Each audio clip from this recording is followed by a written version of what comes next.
amazing golden future for the next generation of Jharkhand. Ladies and gentlemen, on that note, I would now like to invite on stage our youth leader NCP, Shri Surya Sonal Singh. एक बार जोरों की ताली हो जाए. And I would request Shri Anup Sonu, the editor-in-chief, to honor him with a flower bouquet and the memento.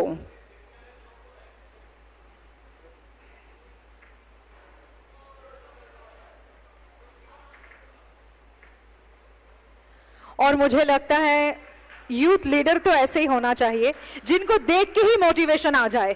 Thank you very much sir. And now I would request Rakesh ji.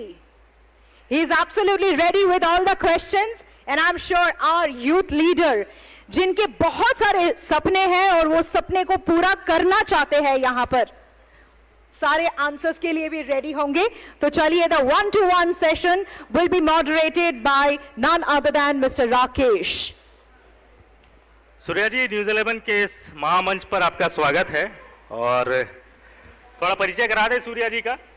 Basically Australia से पढ़े हैं और छोटे से जगह हुसैनाबाद में अपने पिता की राजनीतिक विरासत को आगे बढ़ाने की कोशिश कर रहे हैं. खूब पसीना बहा रहे हैं दिन भर और सूर्या मॉडल को लेकर इन दिनों काफ़ी चर्चा में है. तो हम बातचीत का सिलसिला आगे बढ़ाते हैं. सूर्या जी, एनसीपी कौन वाला ये लोग जानना चाह रहे हैं, शरद पवार वाला या अजीत पवार वाला? आप फिलहाल किसके साथ हैं ये जरा साफ कर दीजिए हमारे दर्शकों को. नहीं, हम लोग शरद पवार जी का बहुत सम्मान करते हैं, लेकिन अभी हम लोग अजीत पवार जी के साथ हैं. हम लोग एनडीए गठबंधन के साथ हैं. ये मेरे ख्याल से क्लियर भी है, काफ़ी इस पर मीडिया कवरेज भी हो चुका है, लेकिन आपने बताया तो मेरा फर्ज था बताना. तो हम लोग अजीत पवार जी के साथ हैं. अब तो यानी आप बीजेपी का हिस्सा हो गए हैं, बीजेपी के साथ हैं. और जैसे ही आप बीजेपी के साथ हैं, मैंने बीजेपी का एक फायदा भी देख लिया. आपके पिता की सुरक्षा बढ़ा दी गई है, तो बीजेपी में आने का फायदा तो तुरंत इंस्टेंट आपको मिल गया. ये देखिए राकेश जी, इसको फायदा से ज्यादा मैं नेसेसिटी बोलता हूं, क्योंकि आपको भी पता है कि हमारा पारिवारिक पृष्ठभूमि क्या रहा है. हम लोग उग्रवाद के हित लिस्ट में हमेशा से रहे हैं, क्योंकि हमने उसके खिलाफ आवाज भी उठाई है.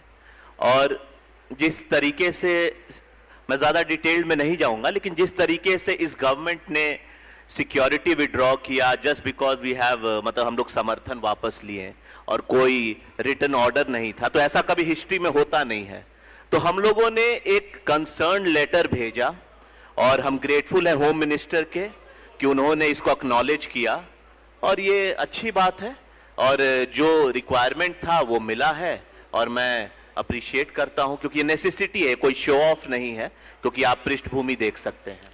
आप जिस जगह से आते हैं, जहां से आप राजनीति करते हैं, आपके पिताजी राजनीति करते हैं, पलामू में हुसैनाबाद विधानसभा क्षेत्र जो है, आप लगातार सरकार के साथ रहे. मौजूदा हेमंत सरकार को आपने बाहर से समर्थन दिया था. 4.25 साल तक लगभग आप सरकार के साथ रहे और बीते कुछ दिन पहले आपने अपना समर्थन वापस. नहीं, देखिए, आदमी किसी भी पॉलिटिकल फ्रंट पे जब सपोर्ट देता है तो उसकी पहली प्राथमिकता, पहली प्रायोरिटी होती है डेवलपमेंट पीपल की. तो हम लोगों का एक बहुत ही प्रमुख मांग था जिला, और आपको मैंने बताया था भी, मैंने इंटरव्यू भी दिया था कि अगर जिला हो गया होता तो कोई औचित्य ही नहीं था हमें समर्थन वापसी लेने का. और हम लोग, क्योंकि हमारे शरद पवार जी ने लिख करके दिया था मुख्यमंत्री जी को, कोविड के समय हम समझते हैं कि 1-2 साल की थी चीजें, लेकिन 4 साल हो गए और जिला पे ना कोई स्टेटमेंट आना, ना कुछ करना, तो ये एक एरोगेंस दिखाता है. तो मुझे किसी पे अब इंडिविजुअल टिप्पणी नहीं करनी है, लेकिन अगर जिला हो गया होता तो हम इस गठबंधन के पार्ट रहते हैं, क्योंकि हम कल जनता को जाकर के क्या बोलेंगे. देखिए, राजनीति, मैं तो अभी चुनाव लड़ भी नहीं रहा हूं, अब जनता पूछता है तो मेरा है कि भाई वो पूछेंगे कि आप किस मुद्दे पे आज भी हेमंत सरकार जी के साथ हैं, हेमंत सोरेन की सरकार के साथ आप क्यों हैं, जब आपका एक मांग जिला भी नहीं हो पा रहा है और जो हर आहर्ता पूरा करता है. तो it not only becomes embarrassing, एक अंदर का एक सेल्फ कॉन्शियस भी बोलता है कि हाँ, जिस लीडरशिप में आप आगे नहीं बढ़ पा रहे हैं, जिस लीडरशिप में जनता आगे नहीं बढ़ पा रहा है, एक स्पेसिफिक पॉकेट से एक स्पेसिफिक ग्रुप के लोगों को एंटरटेन किया जा रहा है, बाकी जगह इग्नोर किया जाता है। अब इनसिक्योरिटी बोलिए या क्या बोलिए, तो आप जब अपना पॉलिटिकल फ्यूचर वहां नहीं देख रहे हैं, आप जनता का फ्यूचर नहीं देख रहे हैं, तो ऐसे गठबंधन में टाइम वेस्ट नहीं करना चाहिए। बहुत, आपको नहीं लगता कि बहुत समय ले लिया आपने इस डिसीजन को लेने में? इस समय की क्या, अब क्या कहिएगा, कोविड तो मेरे हाथ में था नहीं, स्पेनिश फ्लू के बाद पहली बार ऐसी महामारी 100 साल में आई है, हम सब इससे अनजान थे, और उसके बाद हम लोगों ने सरकार को 2 साल और वक्त दिया। लेकिन जब मुझे लगा कि ये नहीं होने वाला है और इस पर कोई स्टेटमेंट भी नहीं आ रहा है, तो इतने एरोगेंस में गवर्नमेंट लॉन्ग टर्म पे नहीं चलता है, तो इसीलिए हम लोगों ने ये निर्णय लिया। सूर्या जी, अब तो आप बीजेपी के हिस्सा हैं, बीजेपी के पार्ट हैं, तो क्या 2024 को लेकर बीजेपी से कोई कमिटमेंट है आपका? झारखंड को लेकर लोकसभा आप लोग लड़ेंगे, ऐसी चर्चा है कि आपके पिताजी लोकसभा लड़ना चाहते हैं, इच्छा जताई है उन्होंने कई बार। नहीं, देखिए, गठबंधन में हर गठबंधन को सम्मान देना पड़ता है, चाहे वो बीजेपी हो चाहे वो एनसीपी हो। आप आगे तभी बढ़ सकते हैं जब आप सम्मान करें, और यहाँ पे युवा का भी, चाहे पॉलिटिक्स में। और मुझे भी पता है कुछ न्यूज़पेपर्स में भी ये कटिंग आ रही थी चतरा का और ये सब। एक्चुअली हम लोग लोकल है चतरा से, तो चतरा के अंदर से आवाज आई है कि इस बार चतरा से वहां का कोई लोकल कैंडिडेट चुनाव लड़ेगा, बाहर के लोग अब चतरा में नहीं। तो पब्लिक के भावना का, हम सेंटिमेंट्स का रिस्पेक्ट करते हैं, और हम लोग लोकल है चतरा के, इसीलिए बात भी उठ रही है। लेकिन अभी इमेच्योर होगा इस पर कुछ बोलना। गठबंधन का जब फाइनल रूपरेखा बनेगा तब बिल्कुल एनसीपी का अगर हक है, अगर एनसीपी, क्योंकि एनसीपी हर जगह हर पॉकेट्स में है झारखंड में, तो चाहे विधानसभा हो या लोकसभा, हमें जो सीट्स आएंगे हमारे शेयर पे, जरूर हम उसके लिए तैयार रहेंगे। आप चाहते हैं ना कि पार्टिसिपेशन मिले लोकसभा चुनाव में एनसीपी को? यहाँ क्यों कोई नहीं चाहेगा पार्टिसिपेशन? बिना पार्टिसिपेशन के हम डेवलपमेंट कैसे कर सकते हैं? जब तक हम पार्टिसिपेट नहीं करेंगे गवर्नमेंट में, तब तक हम यहां पर डेवलपमेंट कर कैसे सकते हैं? फंड्स, अथॉरिटी, सारे तो पार्टिसिपेशन ही पर है। 2024 में हुसैनाबाद से कमलेश सिंह होंगे या सूर्या होंगे? बहुत लोग पूछते हैं ये सवाल, इसलिए मैं पूछ रहा हूँ इस मन से। नहीं, जैसे मैंने कहा कि अभी बहुत इमेच्योर, बहुत पहले ये बातें हैं, लगभग 1 साल ही है। नहीं, लेकिन अभी हमें पता ही नहीं है ना कि लोकसभा में क्या हो रहा है, विधानसभा में क्या हो रहा है, कितना एनसीपी को शेयर मिल रहा है। एक बार जब, और बस सूर्या सिंह और कमलेश सिंह की बात नहीं है, कितने लोग हैं जो एनसीपी से जुड़े हुए हैं, कितने युवा हैं। मेरे ख्याल से एनसीपी को और सीट्स भी मिलना चाहिए, क्योंकि एक विधायक से नहीं होता है। हम लोगों का क्षेत्र, हमारा आउटरीच बढ़ रहा है, तो इट विल बहुत सेल्फिश हो जाएगा कि बस हम अपने परिवार की बात करें। एनसीपी एज अ होल, क्योंकि कोई युवा यहां आ रहा है तो किसी उम्मीद से आ रहा है, तो हम और भी क्षेत्र जो झारखंड के हैं उस पर भी हमारी निगाह है, और जहां हमें दिखता है कि पोटेंशियल होगा, हम अपने आला कमान को इस बात से अवगत कराएंगे, और फिर जैसे ही सीट शेयरिंग का एक फॉर्मूला आएगा, फिर मैं आपको बताऊंगा कौन कहां से लड़ रहा है। सूर्य, मेरा सवाल ये था कि मतलब हुसैनाबाद से आप चेहरा होंगे? सवाल नहीं, हुसैनाबाद का मैं चेहरा ऑलरेडी हूं, चेहरा तो हम है ही, हम लोग चेहरा है और काम कर रहे हैं। देखिए, मैं हिपोक्रेसी की बात नहीं करूंगा, और आज ये चीज चला गया है कि नेता का बेटा ही नेता बनेगा। कितने नेता के बेटा चुनाव हार गए हैं। अगर आप में पोटेंशियल है, जनता जिताती है, तो this is, I think so, और ये सारे यूथ के लिए है। तो मुझे लगता है कि जनता जिसको चाहेगी। हाँ, हुसैनाबाद का मैं चेहरा हूं, मेरे पिताजी हैं, लेकिन ऐसे और भी कई युवा हैं जो इस प्लेटफॉर्म पे नहीं पहुंच पाए हैं, और मेरा मकसद है उनको पहुंचाना, कि झारखंड में भी और भी प्रांत से जो चेहरे नजर आए उनको भी लोग जाने। सूर्या, बात हुसैनाबाद की हो रही है, तो हुसैनाबाद को लेकर एक चर्चा है, और मैं हाल में गया भी था, तो मैंने देखा कि सूर्या मॉडल को लेकर काफी चर्चा है। तो हमारे जो दर्शक है उनको जरा बताइए कि ये सूर्या मॉडल क्या है जिसको लेकर चर्चा हो रही है। देखिए, सूर्या मॉडल एक बहुत ही बेसिक चीज है जो मुझसे पहले लोगों को कर देना चाहिए था, पर दुर्भाग्य है कि ऐसा हुआ नहीं। सूर्या मॉडल है कि गांव-गांव जाना, लोगों से मिलना और उनसे वहीं पर कम्युनिकेट करना कि आपकी क्या समस्या है, और जो वो बोले नोट करना, मेजॉरिटी से पूछना कि सारे लोग अग्री कर रहे हैं कि ये काम होना चाहिए कि नहीं, और जैसे ही सब लोग एक नॉर्मल सारा बन जाता है, उस पर कौन से बात हो जाती है, तो उसको हम लोग पास कर देते हैं। तो ये हुआ लोगों की सरकार। कोई चाह रहा है वहां का एक स्पेसिफिक रोड बने, कोई चाहता है वहां एक सामुदायिक भवन बने, कोई चाहता है एक वहां पर विवाह मंडप बने। तो एक सूर्या मॉडल का है लोगों का मॉडल, और मैं बहुत खुश हूं कि ये हिट हुआ है और बहुत विधायक लोग भी इसको कर रहे हैं और it's a very good initiative start हुआ है। और मैं चाहता हूं कि झारखंड के हर क्षेत्र में, हर विधानसभा में ये आए। आप सरकार के साथ रहे 4.25 साल तक लगभग, फायदा मिला आपको सरकार में साथ रहने का? नहीं, देखिए फायदा तो हमने लिया है, ऐसा नहीं है, लेकिन वो हमने लिया है। मैं इसमें सरकार का ज्यादा बोलूंगा नहीं, क्योंकि ये सेम सरकार पहले भी मुख्यमंत्री रहे हैं, लेकिन हमारे विधानसभा में कोई काम नहीं हुआ था। इस सरकार से कैसे फायदा लेना था विकास करके, वो हमने अपना टीम लगाया, हमने हर जगह से मतलब वो काम, चाहे वो रोड का हो चाहे ये हो। मैं एक सिंपल चीज पूछता हूं, हेमंत सोरेन जी अभी मुख्यमंत्री हैं, इससे पहले भी मुख्यमंत्री थे, लेकिन हमारे क्षेत्र में, अपनी क्षेत्र की बात करता हूं, मैं पूरे झारखंड में भी ज्यादा बात नहीं करूंगा डिटेल में, मेरे क्षेत्र में पहले कभी क्यों काम नहीं हुआ था, अब क्यों काम हो रहा है? क्योंकि एज अ विधायक हम लोग एक्टिव रहे हैं, बहुत काम को रोका भी गया है, लेकिन अब मैं उस पर नहीं जाना चाहूंगा, लेकिन काम हुआ है। आज क्षेत्र में 90% रोड बन गई है बहुत। और ये जो सूर्या मॉडल की आप बात करें, हमने विधायक कोटा को, जो कोई नहीं रोक सकता है, उसको इस तरीके से बांटा है कि आज वो मिसाल बन गया है। और 2024 के बाद इसके सक्सेस को देखकर हो सकता है बहुत एमएलएज इस मॉडल को अपनाएंगे, क्योंकि ये डायरेक्ट टू डायरेक्ट पब्लिक से जुड़ा हुआ मॉडल है। अब सूर्य, हमने सुना कि आप सोशल सेक्टर में भी काम कर रहे हैं, पर्यावरण को लेकर भी काम कर रहे हैं। एक जो चर्चा है बेतला को लेकर, आपने लंबा संघर्ष किया, अब क्या तस्वीर नजर आ रही है बेतला में आपके संघर्ष के बाद? देखिए बेतला ना, यहां पर हम सभी जो झारखंडी बैठे हैं, बेतला हम लोगों का एक तरह से प्राइड है। किस लिए प्राइड है? कि आज हम बाहर जाते हैं, लोग कान्हा, बांधवगढ़, रणथंबोर, कॉर्बेट, ये सब का एग्जाम्पल देते हैं। लेकिन क्या रीजन है कि पलामू टाइगर रिजर्व, जो इंडिया का फाइनेस्ट टाइगर रिजर्व था आज से 30 इयर्स पहले, 40 इयर्स पहले, उसके बारे में कोई चर्चा नहीं हो रही है?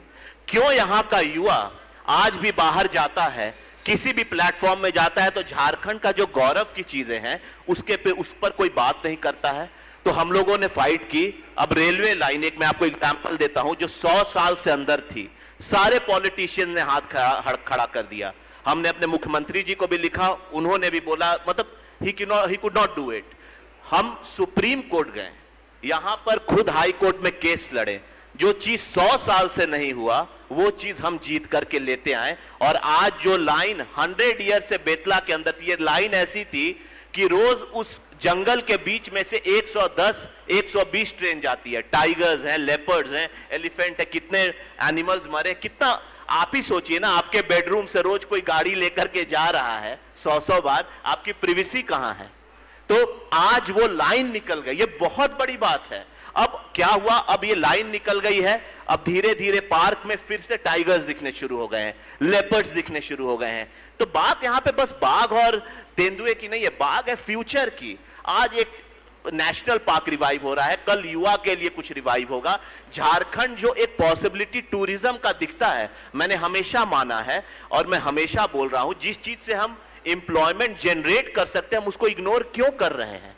बाकी चीजें, और देखिए मुझे यहां पर बोलना तो नहीं चाहिए, लेकिन हमेशा मैंने देखा है कि यहां पर युवाओं को कंफ्यूज कर दिया जाता है, कभी आरक्षण को लेके, कभी नीतियों को लेकर के, कभी क्यों ऐसा नहीं होता है कि सुनने में आता है कि पलामू में एक मारुति का प्लांट लगने वाला है या कोई भी जिला में लगने वाला है, 10,000 नौकरी आ रही है, उसमें लोग अप्लाई करें।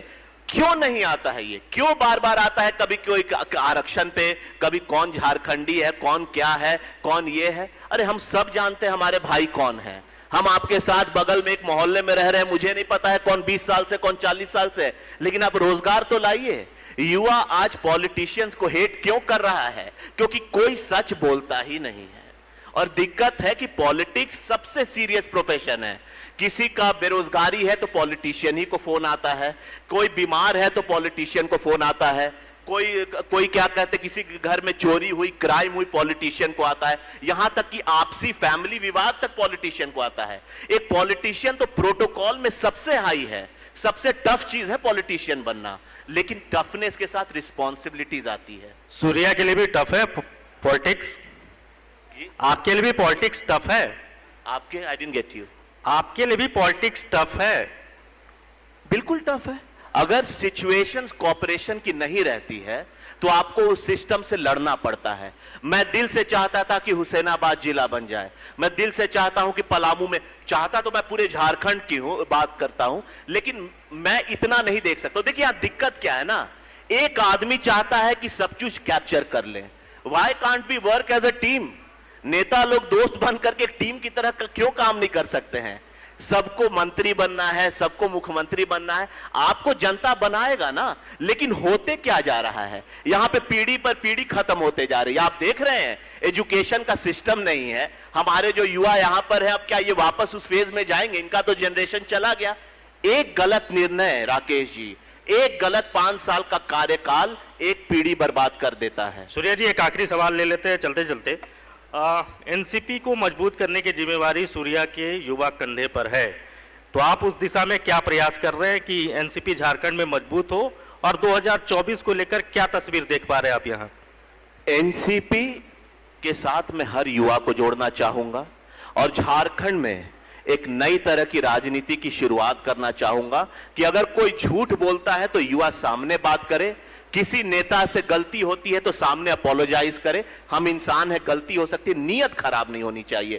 क्योंकि क्यों ऐसा कारण है कि झारखंड जो one of the richest state in the country, also you can say in the world, हमारे पास सारा मिनरल्स है, सारा फॉरेस्ट है, सारा चीज है, तब भी हम क्यों नहीं उस तरह से आगे बढ़ पा रहे हैं in comparison to other states जो बने हैं और आगे बढ़ गए हैं। तो एनसीपी, देखिए मुझे भी पता है कि एनसीपी का बहुत ज्यादा भी जनाधार नहीं है, लेकिन एनसीपी अगर राजनीति करेगी झारखंड में तो बस एक तरह की राजनीति करेगी कि हम कन्फ्रंट करेंगे लोगों को, हम युवा को अपॉर्चुनिटी देंगे, और जो चीज है, गलती हो जो हो, सामने बैठ के बात करेंगे, लेकिन लोगों को चीट नहीं करेंगे, जो आज का युवा फील करता है। और मैं चाहता हूं कि युवा ही भविष्य है और हम युवा को स्ट्रेंथन करें, और एनसीपी का यही विजन रहेगा। चलिए, तो एनसीपी ने साफ कर दिया कि उनका जो फोकस है वो युवा है और युवाओं को जोड़ने की कोशिश आने वाले दिनों में होगी। बहरहाल हमारे साथ मंच साझा करने के लिए और न्यूज़ 11 के इस कॉन्क्लेव में हिस्सा लेने के लिए सूर्या आपका बेहद शुक्रिया। बहुत बहुत धन्यवाद। Thank you. Oh, that was really thought-provoking, ladies and gentlemen. ऐसे होना चाहिए, युवा नेता। एक बार जोरों की तालियां हो जाए श्री सूर्य सोनल सिंह के लिए। बिल्कुल सही। We must talk about the employments. युवा पीढ़ी अगर काम करेंगे, बेकार की चीजों में उनकी ध्यान नहीं जाएगा। घर चलाना भी इंपॉर्टेंट है, पापी पेट का सवाल है।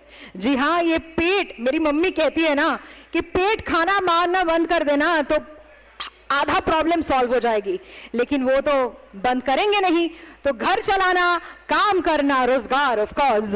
Thank you very much. It was indeed a very thought provoking 1-to-1 session. And now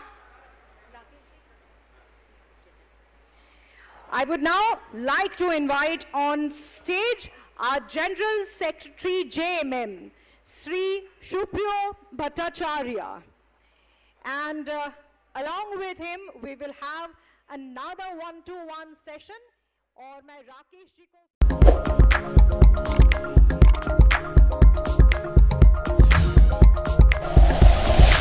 like and share videos, subscribe करें हमारा चैनल और प्रेस करें बेल आइकॉन। न्यूज़ 11 भारत, सच है तो दिखेगा।